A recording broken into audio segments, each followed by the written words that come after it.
Please title these notes Derivatives 5 Notes, Product Rule, and write today's date. By the end of this lesson, you should be able to use the product rule and know when not to use it. So the product rule, as it implies, deals with functions that are multiplied together. So let's say we have some function f of x, and it's multiplied by some function g of x. And we want to take the derivative of it.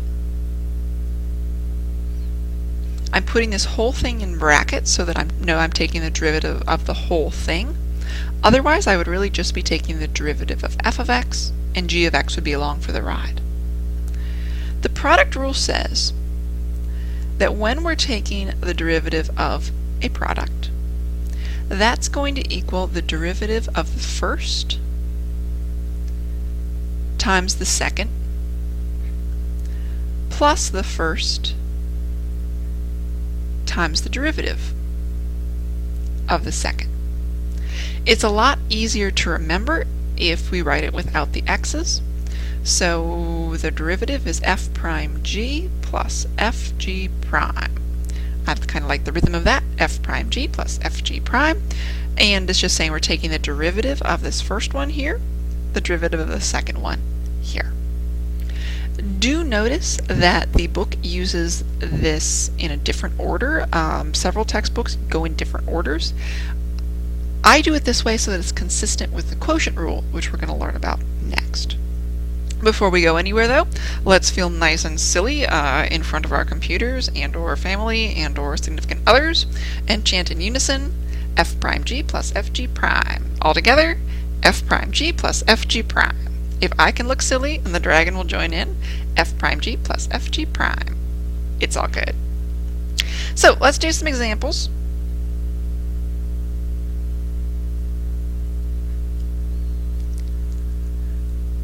Let's find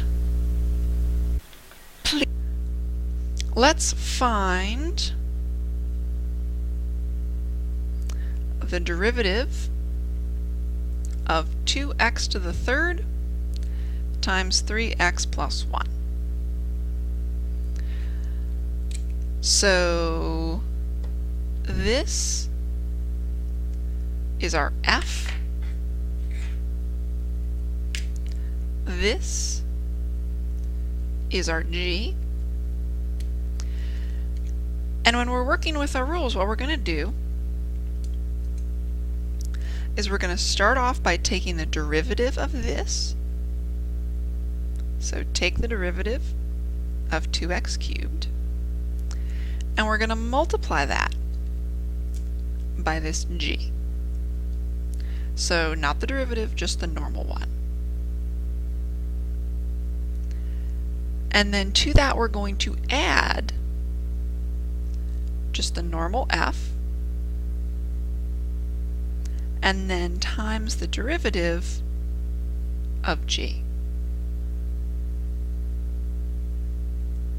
So this is where we get the f prime g plus f g prime. That's all that it means. Derivative of this first one times the second plus the first one times the derivative of the second.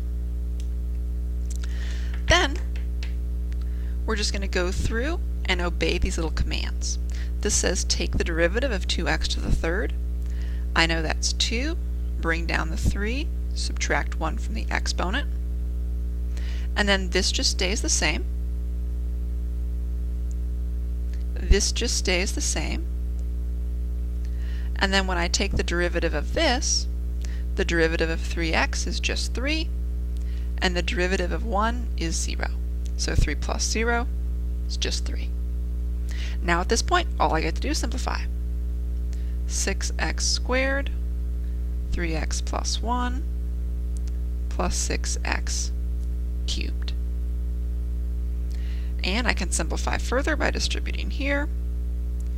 Distribute 18x to the third plus 6 x squared plus 6x cubed gives me 24 x cubed plus 6x squared.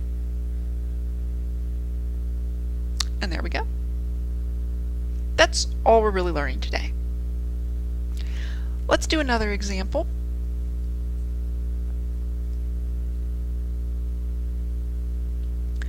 We want to take the derivative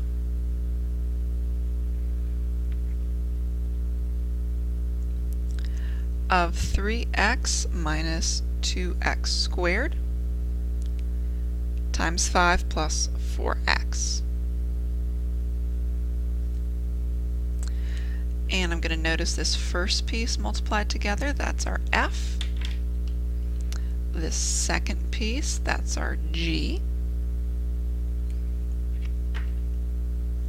And so I'm going to use that little rule, f prime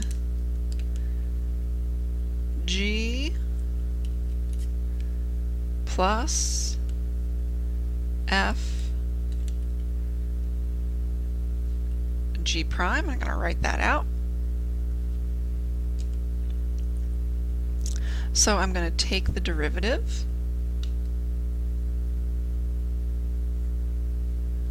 of f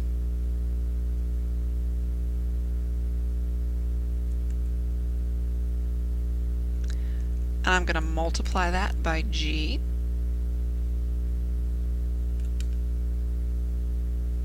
and then I'm going to add just the regular f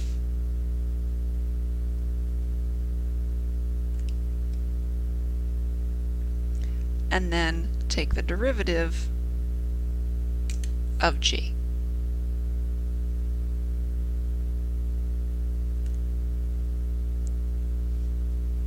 Right there.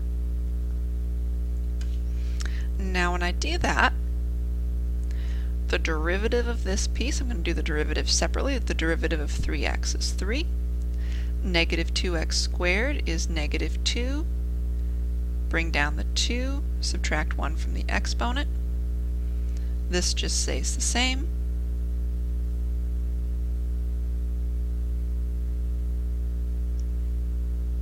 Then when I take the derivative of this, the derivative of 5 is 0, plus the derivative of 4x, which is 4.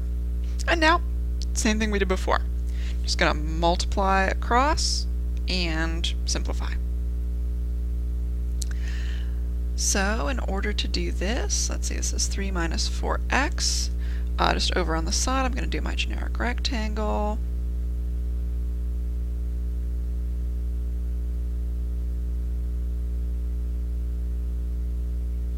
(15 minus 20x plus 12x minus 16x squared). 15 minus 8x minus 16x squared. Plus, I'm going to distribute this 4, 12x minus 8x squared. Combine like terms. Negative 24x squared plus 4x plus 15. There we go. This can also be done with problems like the following. Take the derivative of 5x cubed times the sine of x. Same thing that we saw. F there,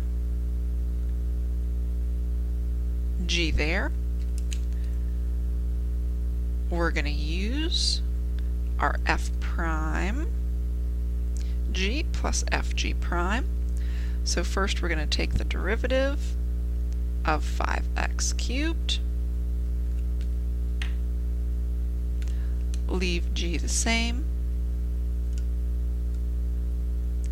add f, and then the derivative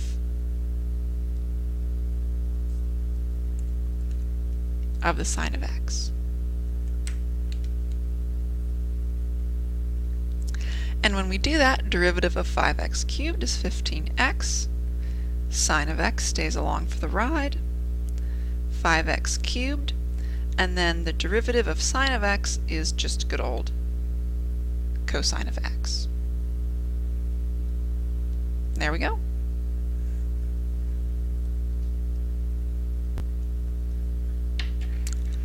Likewise, if we're doing the derivative of x times e to the x, you do have to notice if you see multiple x's, you have multiple terms. This x by itself, that's just f. This e to the x, that's g.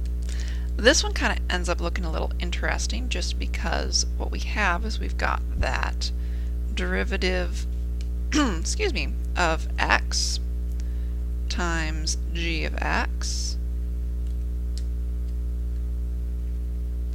plus, and then that f just stays put. And then we're going to take the derivative of e to the x. This is a kind of interesting one because not much changes.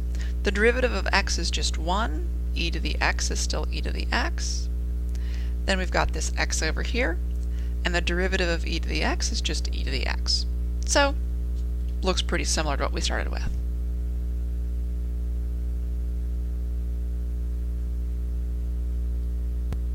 What's really important to be aware of with this, though, is when not to use this rule. So let's say we've got this. We've got 3z squared minus 4z. This z, I mean, it's just a variable, same as x. It doesn't really matter. But what you notice here is that these variables here, we should be taking the derivative of that. What we notice here is that these variables are separated by subtraction. So because they're not multiplied together, we're not going to use the product rule. We're just going to do them separately. So the derivative of 3z squared, bring down the exponent, subtract 1 from the exponent, and then that 4 is along for the ride. The derivative of z to the first power, z to the 0 power, or 1. So we're just going to have 6z minus 4. We absolutely can do everything that we've done so far with different variables. We just have to make sure that instead of writing d over dx, we do d over dz, or whatever variable we're using. The thing to notice here is that if it's not multiplied together, there's no reason to use the product rule. Let's say, though, that we've got a slightly different situation. I want to take the derivative of, let's say it's 3t to the 5th cosine of t minus 2t to the 9th. One of the things that we should notice here is that we do have two functions that are multiplied together right here. 3t to the 5th times the cosine of t. And so we do have a spot where we're going to need to use our product rule. However, we also have this over here that's separated by subtraction. So we're going to treat this part using the product rule. But this is just off to the side. We're just going to do it separately like we have in the past. Another way that we could write this if we wanted to is we could say that this is the same as the derivative of 3t to the 5th cosine t minus the derivative of 2t to the 9th. Separate problems. This is the only one that we're going to use the product rule for. So let's go ahead and do that. We're going to do the derivative of 3t to the 5th, and then just plain old cosine t.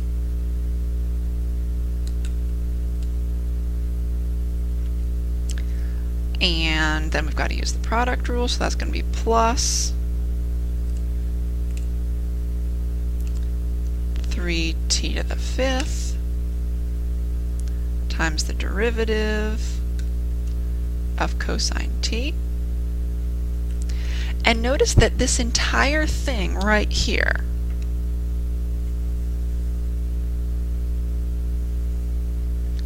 this is all just this piece, where we started off with one term, no addition or subtraction. Now all of a sudden we have two separate terms. This part here still needs to come along for the ride though. We're still going to take the derivative of 2t to the 9th. You might ask me why I still have this here, why I haven't just done this step. That's because I'm going to avoid taking any derivatives until I'm ready to take all my derivatives, just so I don't lose my pieces. So at this point I can take the derivative here, 3, bring down the exponent, 5t to the 4th, cosine t, plus 3t to the 5th stays the same. The derivative of cosine is negative sine of t. And then when I take this derivative, that 2 is along for the ride, bring down the 9, subtract 1 from the exponent. Now, 15t to the 4th cosine t plus 3t to the 5th. This negative sine t we see as just negative 1 times the sine of t. So that negative can come along in front, minus 18t to the 8th. So this is where the problems start getting a little bit messier. You want to make absolutely sure that you're really careful to keep each piece separate in terms of like this versus this, and that you're very, very careful with showing your work just because little things get lost. There are a ton of negatives that can get lost, there are a ton of numbers that can get lost. These aren't things that you're really able to do in your head and get them 100% right.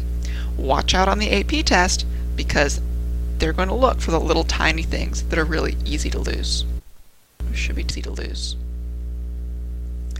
Let's do a check for understanding on this.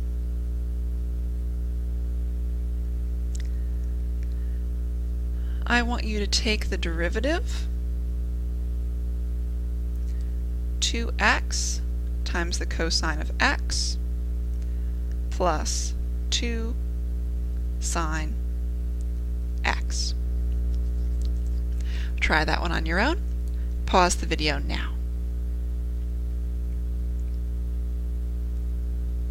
So the first thing for me to realize is that this is really two separate problems. One is that I want to take the derivative of this 2x times cosine x, and the other is that I want to take the derivative of 2 sine x. These are the ones where we have two x's and they're multiplied together. So this is where I've got my f and my g. This one, I'm not going to need to use that rule. So, f prime g plus fg prime, the derivative of 2x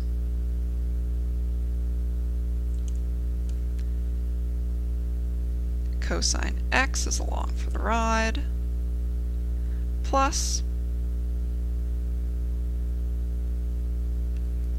f times the derivative of g. Now, make sure you don't lose this.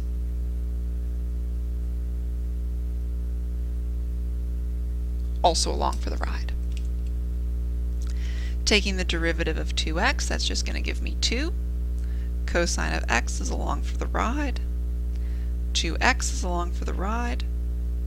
The derivative of cosine is negative sine. And then here, this 2 is along for the ride. The derivative of sine is cosine. Be very careful about what you're taking the derivative of and what you're not. Here, we're not taking the derivative. Here we are. Okay, now we can write this as 2 cosine x. This negative can come in front. Notice we have two cosine x's, so just like if this were any other variable, we can just make that into 4 cosine x minus 2x sine x.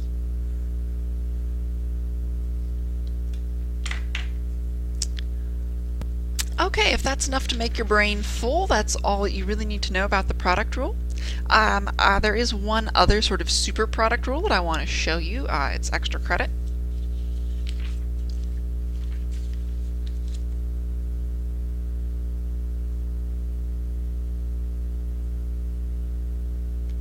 The super product rule. So in the previous product rule, we had a situation where we had two things multiplied together, and we took the derivative. With the super product rule, what if we have three things multiplied together? So we've got f of x, we've got g of x, and we've got, let's call it h of x. And we want to take the derivative.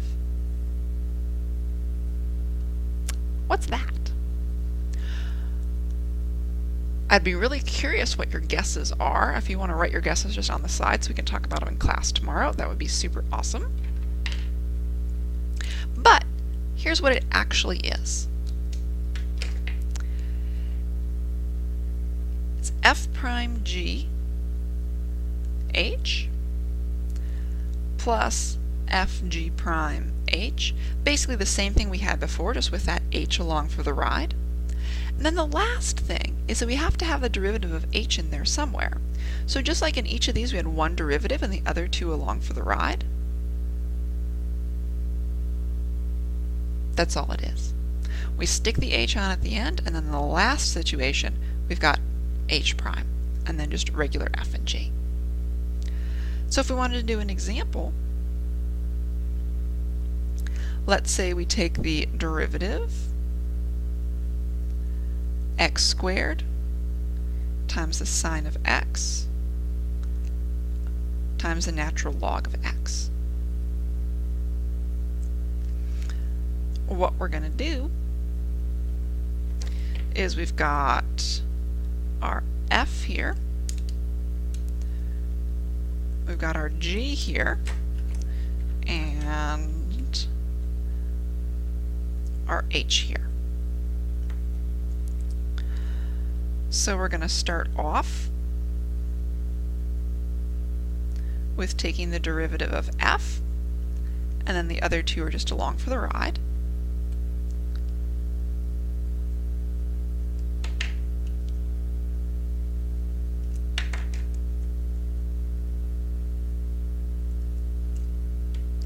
And then adding in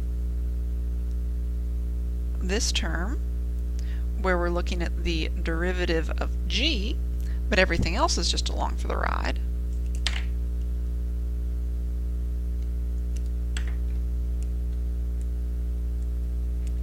And then that very last term,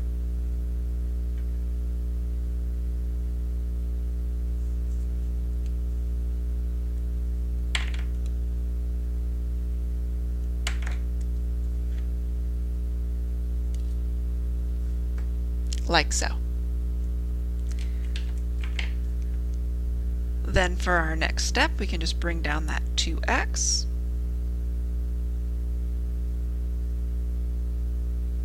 Then the x squared stays the same. Derivative of sine is cosine x. And then finally, x squared sine x 1 over x. We can simplify this as well. This concludes derivatives for notes.